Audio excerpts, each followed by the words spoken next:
조갑제 TV 시청자 여러분 안녕하십니까. 2025년 4월 7일 새벽 2시입니다. 4월 7일은 신문의 날입니다. 제가 신문기자 생활 포함해 가지고 55년째 기자 생활을 하고 있습니다. 요사이 제 사무실이 광화문에 있는데 광화문 거리에 나가면은 저를 알아보고 인사하는 사람들이 많습니다. 왜 인사를 하는지 대충 짐작이 갑니다. 제가 지난 넉 달 동안 윤석열 대통령은 8대0 전원일치로 파면된다는 이야기를 워낙 많이 해놓으니까 제가 별명이 8대0이 되었습니다. 그런데 결과적으로 맞았습니다. 그러니까 저를 알아보면서 고맙다는 표정 또는 말을 하는 사람들이 생기고 있습니다. 그리고 광화문이 조용해졌습니다. 주말에도 윤석열 대통령 탄핵 반대해온 사람들이 집회를 열었지만은 그냥 평화적으로 하고 있고 물리적 충돌 이런 거 없습니다. 걱정했던 좌우 또는 여야 충돌은 없었다고 봐야 됩니다. 그만큼 경찰이 미리 대비를 잘 했고 무엇보다도 헌법재판소의 결정문이 워낙 명문이고 논리가 탄탄하고 균형이 있고 그리고 가르침이 있었습니다. 그 결정문을 받아보고야 누가 거기에 반론을 피겠습니까? 저는 이 점에 대해서도 줄곧 이야기해 왔습니다. 결정문이 나오면은 그것이 많은 불평, 불만을 잠재울 것이다 라고 했습니다. 최근 여론조사를 보니까 윤석열 대통령 파면 잘 되었다고 생각하는 사람들이 전 국민의 한 3분의 2쯤 됩니다. 이만하면 됐습니다. 3분의 1의 불평이 있다고 하더라도 민주주의 국가에서는 그것은 꼭 있는 겁니다. 민주주의 국가는 거의 대부분이 7대3입니다. 찬성 7, 반대 3, 아무리 좋은 정책도 7대3입니다. 그래하여 한국이 어린 민주주의가 한 걸음 더 성숙되었다는 그런 자신감을 갖게 합니다. 그런데 여기 꼭 짚고 넘어가야 할 사람들이 있습니다. 다수의 보수 성향 언론 그리고 많은 극단적 유튜브 부정선거 음모론을 오늘도 아마 내일도 계속 퍼뜨리고 있을 이 생계형 선동 유튜브가 지난 한 달 동안에 윤석열 탄핵은 기각될 것이다, 각하될 것이다, 재판관들 사이에서 고성이 오고 가고 있다 등등의 온갖 추측 그리고 희망 회로를 돌려가지고 수많은 사람들로 하여금 헛된 꿈을 꾸도록 만든 이들, 그 중에는 상당수의 자칭 보수 지식인들도 있습니다. 이들이 무슨 정보를 가지고 취재를 해가지고 그런 소설을 쓴 것도 아니고 완전히 앉아가지고 공상을 한 것 아닙니까? 그런데 그 결과는 어떻습니까? 그 결과는 결정문에 다 나와 있습니다. 거기에 무슨 반대 의견이 있습니까? 반대 의견 한 사람도 없습니다. 다만 절차에 대해서 생각이 있는 사람들이 그 문제를 보충 의견으로 쓴 것밖에 없습니다. 그러니까 결론은 이미 오래전에 나와 있었다는 것 아니겠습니까? 그리고 헌법재판관들끼리 싸우고 뭘 했던 흔적은 하나도 없습니다. 그럴 수밖에 없죠. 이석연 전 법제처장의 표현에 따르면 로스쿨 1학년생도 이런 문제가 나오면 99.99%가 파면으로 정답을 낼 것이라고 했는데 그게 바로 정답 아닙니까? 법률을 전공한 사람이 어떻게 윤석열 대통령의 무도한 비상계엄이 아무것도 아니다, 없었던 걸로 간주하고 대통령에 복직시키도록 하는 그런 기각문을 쓸 수 있겠습니까? 그런데 왜 이렇게 거짓말이 횡행했느냐. 특히 입만 열면은 자신이 대한민국을 다 지키고 있는 무슨 수호천사인 것처럼 착각하는 자칭 보수 지식인들이 왜 이런 허무맹랑한 꿈에 속았느냐 하는 데 대해서는 심각한 고민이 있어야 될 것이라고 생각을 합니다.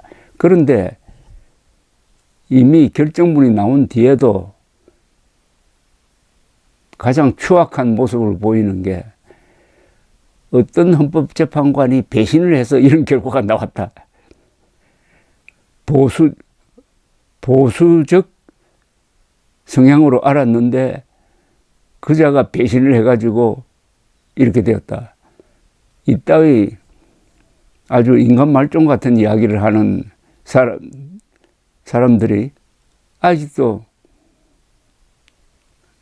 그치지 않고 있습니다. 아니, 보수적 헌법재판관일수록 헌법수호 의지가 강한 사람들 아닙니까? 아니, 보수, 진보, 중도가 비상계엄령 앞에 뭐가 필요합니까?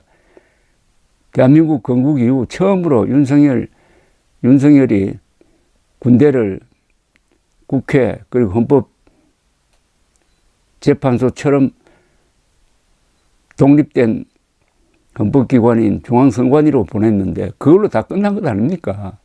그리고 윤석열 대통령이 헌법재판소에 나와가지고 내가 김용현 장관에게 시켜서 선관위에 군대를 보냈는데 이거는 개헌법에 의거한 것이라고 말함으로써 사실은 헌법재판이 끝난 겁니다. 그 순간에. 개헌법에는 헌법재판소나 선관위에 군대를 투입할 수 없게 명문화되어 있거든요. 개헌법에는. 헌법에도 마찬가지입니다만. 그런데도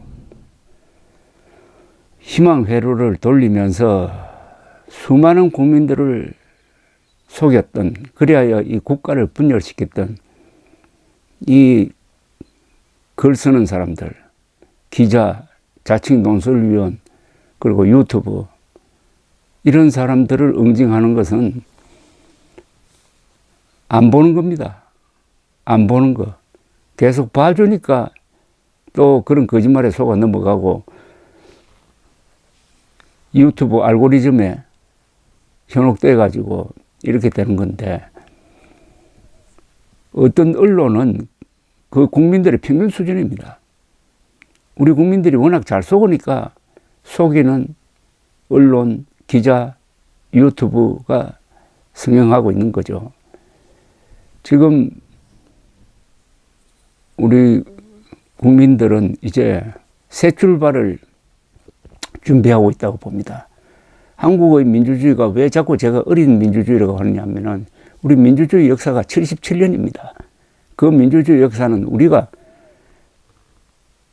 민주국가를 운영해 본 역사입니다. 1948년 8월 15일 정부 수립부터 시작된 것 아닙니까?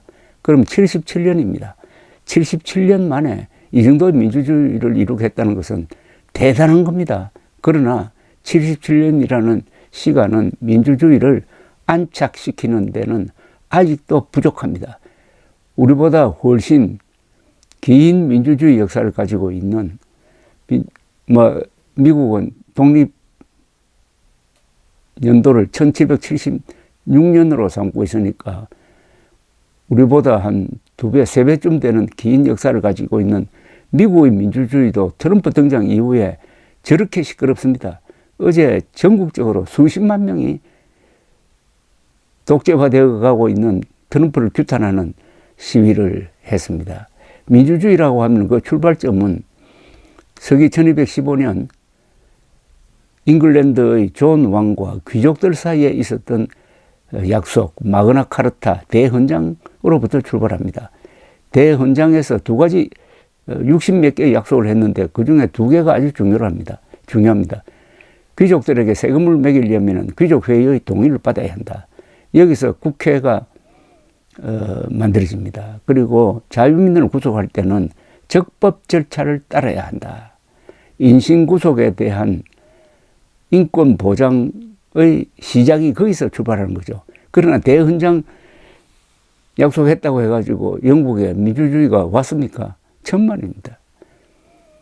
그 뒤 470년 동안 전쟁도 하고 암살도 하고 혁명도 일어나고 하는 과정을 거치면서 찰스 1세 왕도 목이 달아나고 격돌 끝에 1688년이면 마그나 카르타가 만들어지고 나서 473년입니다. 1688년 473년이 지나서 비로소 정권 교체는 전쟁이나 암살이나 이런 걸 통해서 하는 게 아니라 선거를 통해서 하자. 그러니까 평화적으로 하자 하는 전통이 만들어집니다. 그게 1688년입니다. 마그나 카르타로부터 473년. 그리고 영국에서 여성이 투표할 수 있게 된 것은 1920년입니다. 최근입니다. 그런데 우리는 1948년에 헌법을 만들 때 서양에서 발전시킨 좋은 제도를 다 가져왔습니다. 남자, 여자 구분 안 하고 다 투표권을 주었습니다. 그러나 그런 제도만 가져왔지 그것을 운영해 본 경험이 없으니까 지난 77년 동안 뭐 쿠데타도 일어나고 대통령이 암살되기도 하고 대통령이 뛰어내리기도 하고 하는 이런 우여곡절을 겪었지만은 그래도 이번 비상계엄 사태를 해결하는 걸 보면은 헌법적 프로세스, 제도를 통해서 해결하고 거기에 다행히 피를 흘리지 않았다. 이쯤 되면은 한국의 어린 민주주의도 이제는 앞으로 좀 힘이 붙게 생겼지만은 87년 직선제 개헌 이후에 지금 우리가 경험한 바로는 이 대통령 중심제는 약점이 있는데 윤석열처럼 이상한 사람이 사고 치는 것을 막을 수 없다는 겁니다. 윤석열은 이번에 첫 사고가 아니잖아요. 갑자기 아무런 법적 권한이 없는 사람이 나는 청와대로 들어가지 않고 국방부로 들어가겠다. 2달 만에 국방부 방패. 이것도 사고입니다. 그리고 의과대학 정원을 갑자기 67%나 늘리는 정책으로 의료 대란을 일으킨 거. 이거 사고입니다.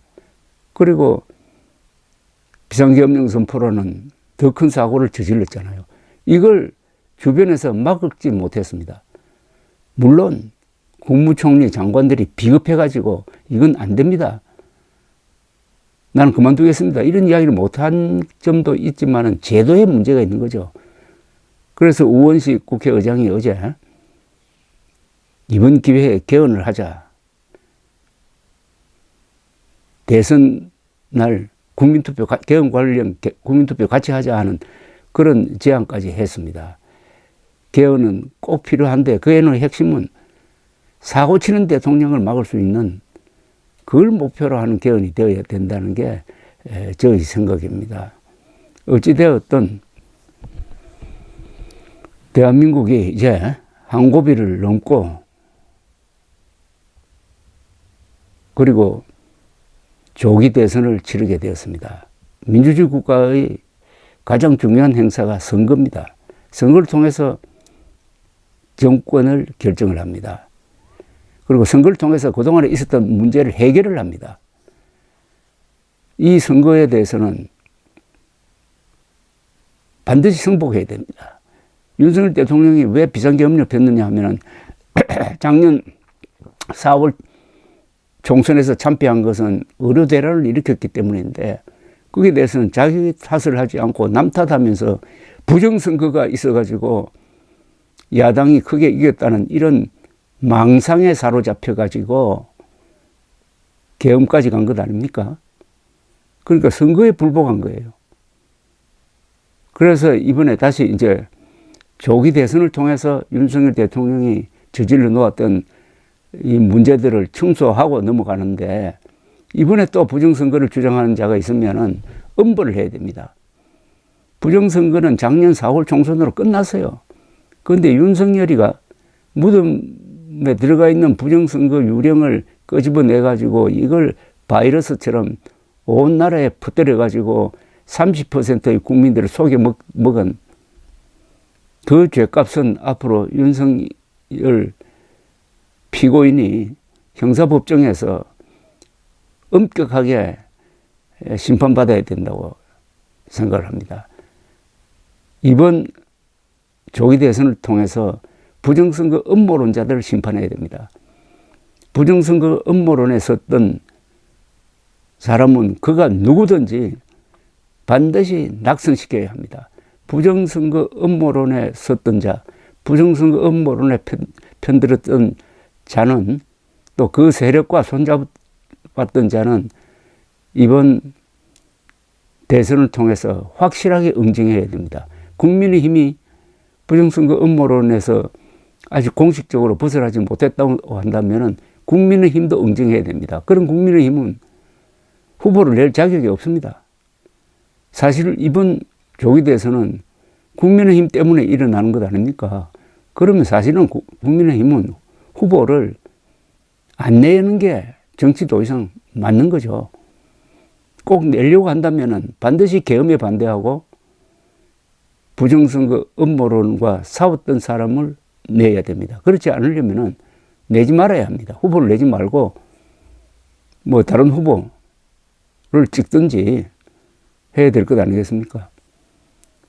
이렇게 제가 새벽부터 이야기하는 것도 헌법재판소의 현명한 결단으로 대한민국이 이제 넉 달 동안의 그 음모론과 주술이 패배하던 터널을 벗어나서 리얼 월드, 진짜 세계, 현실과 사실이 중시되는 그런 세계로 나와가지고 이제는 실사구시하도록 되었다 이거죠. 실사구시. 현실과 사실을 기반으로 해서 좋은 방향을 모색하는 그런 조기 대선 국면으로 넘어갔으니까 제가 새벽에 일찍 일어나도 피로하지 않고 이렇게 희망적인 이야기를 할 수 있게 되었습니다. 이번 헌법재판소 재판관 8명에게 국민들이 감사해야 됩니다. 그리고 헌법재판소를 공격을 했던 수많은 언론사, 기자들 사과해야 합니다. 반성해야 합니다. 헌법재판소가 뭘 잘못했습니까? 헌법재판소를 깎아내리는 것을 업으로 삼아가지고 헌법재판소에 대한 불신을 조장했던 지식인들, 그자들이 보수라고 한다면은 가짜 보수입니다. 보수를 참칭하는 자들입니다. 감사합니다.